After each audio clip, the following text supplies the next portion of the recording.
And welcome to tonight's podcast here from Off the Wagon. And again, we always thank Off the Wagon for doing let us do all the tapings and podcasts and everything they do. And we thank Tommy and his staff as always. And before we get started on some football talk, I'll say I think it got pushed back, and like everything else has these. Yeah, it looks like everybody had a great time. We had a lot of vendors out there. Chick-fil-A.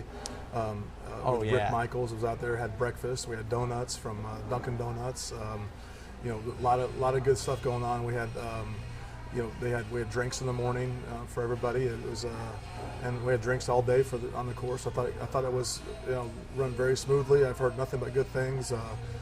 Coach Mack, avid golfer, said it was probably one of the best golf tournaments he's been through. So yeah, I heard some really good things. And as everything works, check-in was smooth, and then as far as everything, people were initially the concern, the pushback is because of COVID.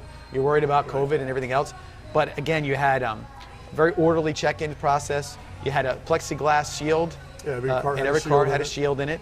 And then if you watch that, I don't know if it was just people used to doing it these days, but everybody who was pre-golf kind of getting ready to go, there wasn't a lot of multiple mass gatherings. It was everybody sort of at their carts, and everything sort of went in a very orderly fashion. So again, and always a great fundraiser for us every year. So and they got their bag lunch and out the door. So as far as that's how we handle the food. So yeah, I heard nothing but good things about how the golf.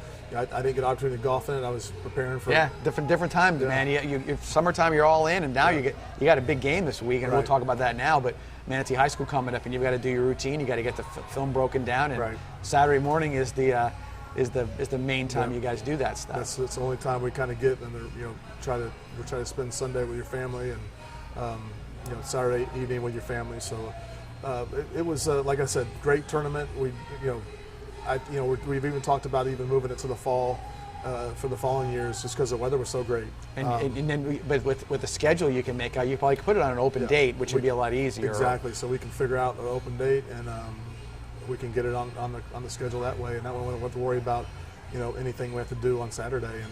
And we've kicked around the idea of having 36 holes instead of 27, because we're turning people away, and turning people away in this state right we're in now as far as COVID. So next year hopefully we can make it an even bigger event. Yes, and prospectively, we talked about how fall compared to summer, early summer. Everybody's like, oh, it's hot. I'm like, think about what it was in middle of June. Even though it's not your normal 65-degree weather for October like we get here in Florida, it was a little warmer. It was nothing that you would be dealing with in the summer. Not to mention the thunderstorms that you get as well. So we're just getting a little Indian summer right now, but it could be a weather boom for us as far as that's concerned. Yes, that's why we talked about possibly just making the switch for good into the fall season. And obviously it might be a little bit easier for as you got fans at the games, and we can sell it that way. We didn't have to do too much pushing it because we were already full. So maybe if we had 36 holes, make us work a little bit. Yeah, exactly. And a big thank you to everybody who's watching, parents, everybody who's volunteers for that stuff. Thank you very much. I think sometimes you think, everybody recognizes that you're there for 9 hours in some cases. You're there 6 o'clock in the morning till 3 o'clock in the afternoon. Setting it up, getting the drinks ready. Coach Bartlett was at the school icing down the coolers at 6 a.m. and Jessica was at the school Thursday. Absolutely, setting sorting the coolers it up and figuring out where they're going to go, and so it's we've had probably 5 or 6 different meetings throughout the year. With Cindy. Cindy Beck has helped out with that. Cause she was still acting president as when we started it. So there's a lot that goes involved, and a lot of people that need to be thanked, and just really, really, I've always said this, that Venice is a really, really cool place to coach. Right. And, it's a great community, and very blessed to be in the situation that I'm in, and to coach at this place, and to kind of have the success not only on the field but off the field, as far as 100% the community and stuff like the golf tournament, and just the support that we get. And everybody thinks football coaches, everybody's focused on that, but really it's hard not to recognize what the community does in a lot of cases for us, and they reach out to us in different places because it's just not that way in other places. Well, I've spoken at a few clinics, and I always tell them, you might not realize this, but you need financial support to run a top quality program. You can't just do it from the school giving you 6 footballs and a couple uniforms. You've got to have support from your community to run a successful program and to have your kids be involved in a program like this. I mean, there's a lot of things that are taken for granted, and we kind of looked at like, oh, this is normal. Well, people that come to our program think that it's normal. It's not normal. It's not normal to have your practice gear washed every day. Right. It's not normal to have a pair of practice cleats. It's not normal to have a pair of game cleats. That stuff is not normal. Right, and I think people who have seen it from other perspectives have an appreciation for it. And I think a lot of that stuff, like a golf tournament and helping fundraise and doing all these other activities within and with the community, really brings everybody a little closer together. Right. They don't. Sometimes the kid's like, I don't know this person. I don't know what's going on there. It's not my. They all have an idea as to what's going on. They all know what's going on from each with each other's efforts, I guess you would say. So I think it's appreciated from both sides. So once again, thank you for that. That's been a really, again, it seems to get smoother. Hopefully, it remains as popular as it's been in the past. Right. So thank you to everybody for that. With that, Coach, I'll kind of bridge to something. Manatee High School this week. Okay, we've talked a little bit about it in the coach's show and in the pregame show as well about how this is a special situation. A lot of special moments have happened for you and as a coach within these games. With 09, you had at Manatee High School a huge crowd. I mean, one of the biggest crowds I've ever seen. Dick Vitale was in the stands, and he's commenting on Monday morning on the Mike and Mike show about Trey Burton. I just saw this guy. There's been a lot of things like that. We've won district championships. We've lost district championships against them. Joe Canan gets coach against a guy you watched when you were a kid. Really special things. I'll say even more recent, last year's game, after losing to Manatee and going out there and coming and avenging that loss with last year's team. And we were just talking about how Venice is different. One of the things I remember from last year was Coach Jeremy Brown came down from up in Panama City and gave one of the best pregame speeches I've ever seen. And he said, it's just different. And that was his theme. And I've seen it hashtagged all over the place. People ask me, what's that from? I'm like, well, I'll tell you down the road. But those are some special moments for those kids, for the program, and how this game in particular, year in, year out, it sort of invokes that sort of special feeling to it. Yeah, starting off, I mean, it's obviously a very special game for myself, just because that's where my dad went to high school, and I said in the coach's show, like, I was going to Manatee High football games ever since I was 5 years old, sitting in the same spot, even the away games, and watching Coach Canan coach, and with my father. So that was a special time. Brings back a lot of memories when I'm there. Right. And so for me personally, it's just special just to be there to play. It doesn't matter who we're playing. I mean, obviously, when Coach Canan was still coaching, it was even more so for me. But I kind of lost a little bit luster when Coach Canan was let go. But it's still definitely special for me. And then like you said, it was one of the those 3 wins when we first took over. It kind of like solidified us as like, hey, you're legit. Yeah, hey, we're here. Like, I mean, the first year in 07, we were coming off a 1-9 year, and then we're playing Manatee, who's returning basically their whole team from a regional championship. Breon Carnes at quarterback, who was a special athlete. They lost to St. Thomas in the semifinals in 06, and then we come there and able to get that win. After we had 3 losses. Those 3 losses. Looking at if you just look at our record from the last 13 years, and you look at those 3, you're like, what? Yeah. What is it? You lost to who? Yeah. So we had 3 losses on our record that probably wouldn't be there if it was 3-4 years down the road. Right. And we were able to go down to Manatee and win. That was huge. I mean, that was a water bucket game. That's the only time we got a water bucket. Yeah, it was a big deal because again it was a turning point, and up to that point it was how things kind of work out, karma or cosmic things or whatever. up to that point, Venice had played most of their games south. Your district was Fort Myers-y and that kind of stuff, and all of a sudden, you're the head coach, and they're like, no, guess what? It's Manatee, or and there wasn't a lot of Manatee Venice games to go back to 2000 year. In the playoffs, we played them, but there wasn't a ton of games you could look back and say, well, Venice and Manatee are traditional rivals or whatever. We were sort of Charlotte, and was sort of our deal, and it still remained that way for a number of years. But all of a sudden, Manatee and Venice, and that first game, it almost like it popped off the page and has remained sort of that way. We shocked everybody when we beat them in 07, and that was, like I said, that was huge for us. I mean, to win the district championship was huge accomplishment for us, and our expectations, then are a little different than what they are now. Correct. But still, we get a chance to play for a district championship this Friday, and that's still huge. The number still goes up on the wall. Well, you look at you're looking their end zone where their locker rooms are. They got those district championships. They display that proudly, and we do the same thing. And so if you look around most other places, there isn't that many that strings of district championship like you do see at Manatee and now at Venice as well. So this is a big deal, and I think maybe I've been trying to relay that to our kids, like, hey, this is a big deal. We're playing for a district championship. You might not think it's a big deal, but it's a big deal. I mean, because we've kind of had success past that every year. Ever since these kids have been in high school. So, I mean, like our seniors have known nothing but winning a regional championship and playing in the semifinals or playing for a state championship.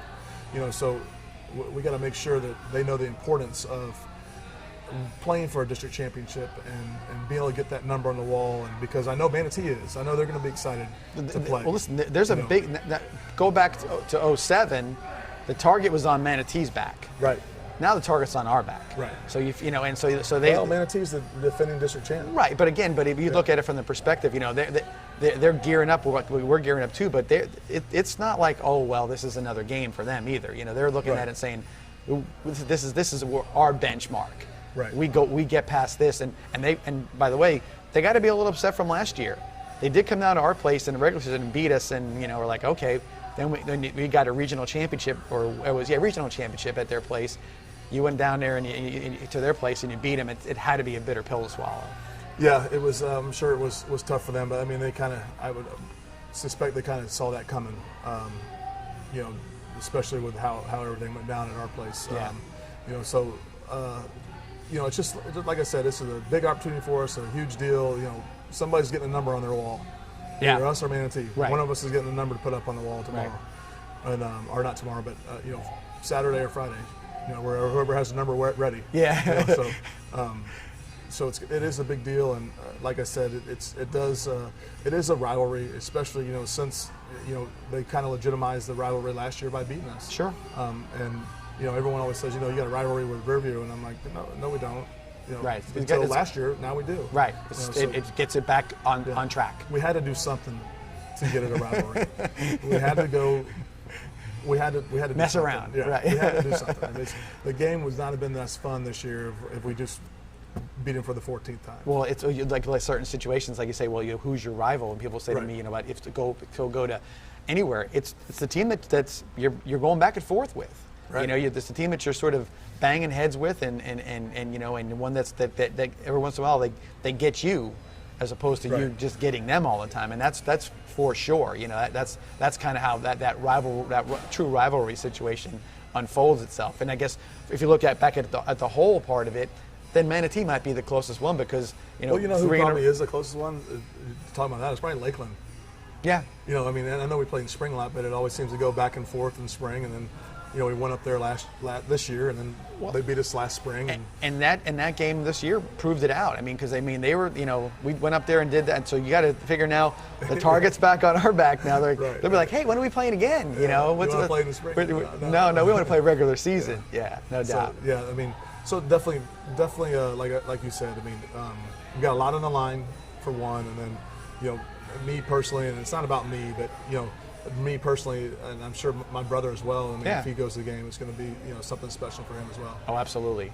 And like I said, being around your family growing up and everything, I went to a lot of Manatee High School football games too, because your brother was dragging me to the games too. So saw a lot of very big playoff games and whatnot over the years. So it was a really cool deal. So I mean, I can remember going to Lakeland and seeing the I think it maybe been 83 Manatee or 83 or 85. Okay. When Lakeland was one of the tops in the country, and Manatee went down and beat them. Yeah, so like I said, it goes way back. No doubt. All right, with that, we'll take a quick 1 minute break for our sponsor and come back here and redo, or I should say, restart our podcast for the next 15 minutes. See you back here shortly. SCF has campuses in Bradenton, Venice, Lakewood Ranch, and online. Students can obtain associates in arts degrees, associates in science degrees, bachelor's degrees in workforce fields, or a certificate. Programs are offered in areas such as nursing, engineering, education, science, biotechnology, business, dental hygiene, and other trending professions. SCF offers an array of popular activities, sports, and clubs. SCF has it all.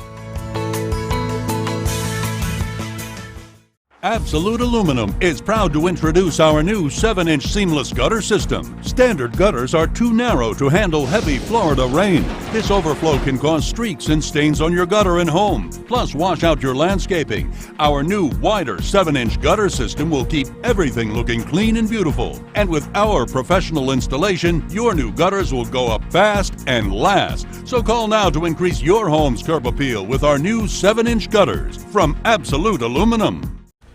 And we're back here for our second half of our podcast for tonight. Coach, we were kind of talking a little bit about Manatee, and the rivalry there, and how it's sort of taken shape over the last 14 years or so with you and the Venice Indians and Manatee High School. But this year, 21 out of 22 starters back for Manatee High School. That's I'm thinking about it. You were saying it earlier. I'm like, that's unprecedented. Yeah. I mean, you never have that. Just the fact that you didn't have a senior starter. I mean, that just shows you that they restarted a lot of things. They cranked up a whole different deal up there, and to have that level of experience on your team. That's kind of how we'll be next year. Well, that's what I mean. So you don't see it often, and again, and sometimes it could be, I wouldn't say when I say all the time, but it could have been an injury-related situation where maybe there's a senior who got hurt or whatever it may be. So things that can happen like that. But again, if you had, if every year you had 18 guys returning or 15 guys returning, and even 11 guys returning, you'd be happy as heck to have that kind of experience. Yeah, so talking about 21 and 22, I mean that's. Might not have that coach. They know that they know what they're doing, right? Just say, we'll see you. You see call you the first Friday. We got to get our first 5 days in, and then I'll see you in 2 weeks from Friday from here. So that's going to be a tough thing, especially with all the experience that they have on the field. And I know they were a good football team, tough last year. Especially their offensive line was big and huge, and their running backs ran hard. So we're going to have to do a good job getting on the field for sure.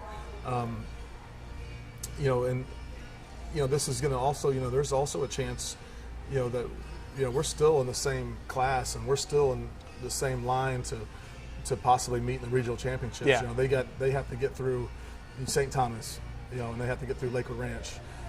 But if they're able to do that, there's a good chance we meet in the third round. We even said the line that up in that bracket, since all the brackets are already out already, that's a tough side up there. Because you got Manatee and St. Thomas kind of going to face head to head early on in the process, so that's going to be interesting. It would be actually round 2. I think Manatee plays a game before that, and then they play. I think they play Lakewood Ranch as a playing game. And then they play round 1, and then they have St. Thomas round 2. Yeah. And then the winner of that plays. If we're there, it'll play our line. Right. Whoever makes it out of our line. Our line is either Venice, Doral Academy, Homestead, Riverdale, and Northport. So we have 5 teams. So we happen to be the best out of those 5 teams, and we'd be playing the winner of possibly Manatee, St. Thomas. Yeah, and it's 11 team region, so that's kind of why there's a shorter amount of things. But no, like I said, it's going to be interesting. I think this will be a great benchmark as to what a good playoff team looks like as well. We played American Heritage last week. Obviously, they are a very good team. Listen, Manatee's no slouch. No, they're 5-0. No. They're 5-0. They have they're ranked, I think, 18th and the 17th, maybe I think they're 17th in the state. I think we're 14. So this has got to be one of those. Again, we seem to play one every week. These it seems last like couple every weeks. week we're like one of those. One to watch. Yeah, one to watch. One of the best matchups in this. We've had it 4 times, I believe. Yeah. It was Reigns, and then we had American Heritage. We had IMG. Lakeland. This will be the 5th time where we're like one of the top contests in the state, which is good for our fans and good for our community and good for our team. Well, if you're a Venice High School football player and you have a season like this where you're playing in these big games, it's got to be. 10 years from now, you'll be your 10-year reunion. Look who we played. And look what we did. It's an accomplishment, to say the least. It's to go out there and face these teams, and I wouldn't say it's commonplace for us, but somebody's like, hey, that kid's 6'7", 300 pounds. Like, well, who isn't? We only got one. Usually we're seeing a bunch of those kids. We only have one 6'7", 400 pound. Right, guy. right. So, I mean, that's one thing. If you're a Venice High football player, you're gonna learn how to compete, and you're gonna learn how to compete pretty much every week. Right. So that's a good thing for us, and that'll be a good thing for us when we get in the playoffs, because we'll be used to competing. Although I think we don't get to choose, or the bracket isn't set up to where you're playing. It's progressively getting harder. Sure. Because that's not always the case. It might be progressively getting weaker, and then all of a sudden, bam. The big one, right? Yeah. The big. So yeah. So these games are definitely things to learn from. Learn how. Again, this will be an atmosphere, a playoff level atmosphere, even with the COVID environment. By the way, before I was going to go, if you're watching tonight, obviously Tuesday night, you're watching the podcast. Tickets go on sale online at Manatee High School, right? So you got to go online. Yeah, so they're on sale right now. They started at 9 o'clock on Monday, and when they're sold out, they're sold out. So parents, fans, if you want to go to the game, you're going to need to do that immediately. You need to get on. You can get on my Twitter. You can get. I'm sure that the Venice High football, and if not, I'll make sure it is on there. The Venice High football Facebook. I'll get it on there. The link. But they are not selling tickets at the game. There will be no ticket booth open. You have to buy your tickets online. That is the only way you'll get in the game. And if that's once it's sold out, which I'm pretty sure it's going to be sold out. When that does happen, you're going to have to tune in to VSPN, and not a bad way to watch the game either. They do a great job presenting the game. They have color commentators. John is part of that crew. I'll be doing the play-by-play this week with Pete Dombrowski and the color. So it looks just like you're watching a game on ESPN on Saturday. And you get a pregame show starting at 7. Really well done. I mean, it looks great. It looks nice. So you're on that pregame show when we do that, and then we highlights from the week before. Highlights from the week before, and all that good stuff. When we give you kind of an idea what's going on, the flavor of the game, the feel of the game going into it, and then the broadcast goes from there. And again, we've been having a special guest every halftime. Trey Burton's been calling in from Indianapolis and talking to us about he's watching the game, so he's giving us his analysis of the game up to halftime, and then we sort of pick his brain about what's been going on in his NFL life, right. and that kind of thing. So it's kind of a cool setup with him doing that for us. We do appreciate that as well. So join us if you can't get up there, but if you can make it, we want all the fans we can get up there, or they'll allow up there, obviously, because we want to have our support for the kids, and especially on the sidelines, because Manatee is tight. Your sideline is, I mean, it's one of the interesting places, because you got their old home stands are now the visitor stands. Yeah. No track, so it's just like kind of like a sidewalk. Yeah. That's between you walk and you're right on the fence line, and so they're right on top of each other. Kind of like Lakeland Stadium, where it's just a football stadium. Correct. So you walk right on there, and it's a very it's a very intimate. Let's say you're right on top of you. Matter of fact, I don't know if it's the best thing for you guys, but we can hear a lot of stuff that's being said on the sidelines from the stands, because you're with. If it gets quiet for a second, then it's like, oh, I can hear Coach Shannon or Coach Peacock. It's like, good boy, good job. Yeah, pat him on the back. Yeah, no doubt. Again, we were talking about Manatee earlier, and the different things, and how this affects us moving forward, rivalry-wise, and I think, like I said, these games in particular, again, I think that the value beyond the district championship, the value beyond. Got to win your backyard. That's what I was going to say, because Manatee County, that's we can say they basically won their county. Right. And we basically won our county, and we're gonna, it's our backyard. And their guys, and their county is Palmetto, state semifinalists last year. I believe they were in the semifinals. Braden River has been up and coming. Southeast is back I think, pretty much back. So they're navigating through a pretty tough, situation up there. And Manatee and Sarasota counties, I'm not saying that they're one. I would never say that, but that's most of where we play each other. Yeah, everything's combined. The news, Right. It's our backyard. Right. That's the truth, and that's one thing we got to do is win our backyard. So when you come out of there, for the most part, you're the team that plucks out of those two counties is you're the big dog in maybe south of Tampa. You're the guy plucking out, especially in 7A. Right. I mean, really, like I said, a lot of times I see a lot of 6As, 8As in Tampa, maybe not a ton of 7As, but when you come out of this Manatee Sarasota area, you are the shining star from 7A in a lot of cases. Again, we talked a little earlier also about the playoff situation. Well, with 2 games left in the season, you got Manatee, then Clearwater Academy to end the season. Obviously, you guys over the years have shortened up your practices, quicker practices. Obviously, the summer wasn't as prolonged as it normally is. You're not really, maybe the kids aren't as, maybe need as much rest. But are you still following that same course as you're getting further in the season, maybe making things a little quicker, a little faster paced stuff for the practices? Our practices are getting done a little bit sooner than they have been. Not as quick as they were last year, because we have had some changes. We have some actual kids that were on the JV that are now are going to start for us Friday night. So we have to spend some time and get them ready. But once we get that accomplished, we'll try to get faster and faster as it goes. But we do have to get some kids. We did make some personnel changes from last Friday. So I'm not talking a whole bunch. I'm talking 15 minutes difference. Right. We're still at about an hour, 15 minutes for practice. So we had to spend some time with some guys. We just usually keep them after a little bit longer, let the rest of the guys go in. Right. One thing, since so everybody come out or watch for Friday night for sure. One thing I wanted to mention, sort of a tough week last week for Venice High School football. Venice High School in particular, with the loss of Coach Mike Lay Sr. Coach Lay was a bigger than life character.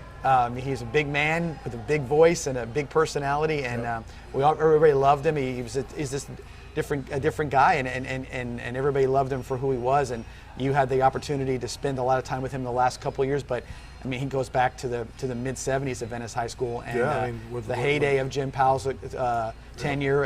Coach Lay was right there. School, my brother played for him, so I've been hearing Mike Lay stories for a long, long time, and a great man, and really loved the kids, and obviously he loved coaching. He did it for 53 or whatever, 54 years.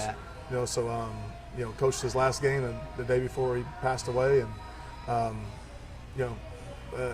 definitely going to be sorely missed. Yeah, and said, this the guy that was, he was going to be there come hell or high water. They said, Coach, you're getting up, you're 80, it's too hot. And he's like, don't tell me it's too hot, Right. And he was the last 5 or 6 years, he was the gate minder for where the team came out, and like I said, he did everything with that same spirit. And the same sort of vigor to it, and if that gate had to be opened at 6 o'clock, he was there at 5:50, and he was minding that gate for the entire time. So big love sent out to the whole entire Lay family, all the friends, guys he coached with over the different years. It's kind of fun you get in Venice, so we talk about how this town is, everybody knows each other and whatnot. So you get the opportunity to talk to guys who coached with him in the 80s and the 70s, right. And then you're talking to guys like our freshman staff with Jason Swartz and Tim, and they're telling me stories, at the golf tournament on Saturday. I'm like, and they're like, did you hear this one? And I'm like, I can only imagine, because he just had that different way about him. Right. So it's great to hear stories from the 70s, stories from the 80s. Dave Butler, that was his coach. Dave was our offensive line coach, and I walked in Friday night before the game and kind of seeing you guys how before the game starts. And just Dave looked at me, I looked at him, and Dave just started telling stories because he's had him there. So it's one of those things that Swartz said, when Swartz took over as the head freshman coach, maybe 4 or 5 years ago. I'm not sure when it was. Probably about 4 or 5 years ago, or I think maybe 4 years. And you know, I told Coach Lay, I said, yeah, you're going to be with a freshman, and they had never met. Right. You know, so Lay's out there by himself, you know, before practice starts, and you know, Jason walks up and says, hey, you know, how you doing? I'm Coach Schwartz. He said, well, I'm Coach Lay. I'm here to see how you Pop Warner guys are going to do. I'm your offensive line coach. He goes, okay, well, hello. Nice to meet you. And he was not one to mince words, and not. But he's just a great guy. I mean, it's just like I said, you knew he really cared about it. You knew he was again just a fun person to be around. I got opportunity to be at his home a number of times, play golf with him in different situations, and of course, obviously with the football team, it always was fun. All right, with that, again, big shout out to the Lay family. Love you guys, and hope you guys are doing well, and we're here to support you any way we can. With that, that's going to wrap up our podcast for tonight, Coach, and hopefully we are back here next week celebrating a Manatee High School loss and a Venice High School win, and then we're preparing for our last regular season game against Clearwater Academy and seeing if we can't round out our season with 2 big victories going into the playoffs. Yes. With that, thank you to Vibrant Aspect Media for helping us out with our podcast and all of our shows. Francis and Josh do a great job, and thank you to Off the Wagon once again for having us here every week to do all these great media stuff that we do for Venice football. With that, I'm John Mussone, Coach John Peacock. See y'all next week.